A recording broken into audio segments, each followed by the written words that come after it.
Petrol diesel भइल महंगा, लगता साइकिलिए अब हकाई हो। हाथ तो अब छतिए में रहे, हाथ तो अब छतिए में रहे। बताव ई कौन जमाना आइल हो। धीरे धीरे रेट भागे, सरकार के कुछ ना बुझाए।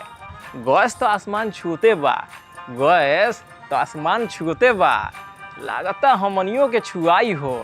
बताव कौन जमाना आइल हो। खैर महंगाई तो बढ़ले बाटे, लेकिन मजदूरी नहीं बढ़ता।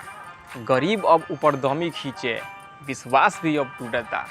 पहले के ज़माना ठीक रहे, आपन उगा के खवात रहे। पेट में तो आगी लगले बा, बुझाता और धधकाई हो। बताव ई कौन जमाना आइल हो। बेरोजगारी में तो लोग बेरोजगारे बाटे, ई जगह से ऊ जगह भटकत बाड़े। हाई नेता लोग तो सुधरिए ना, हर जगह राजनीतिए घुसाई हो। बताव ई कौन जमाना आइल हो।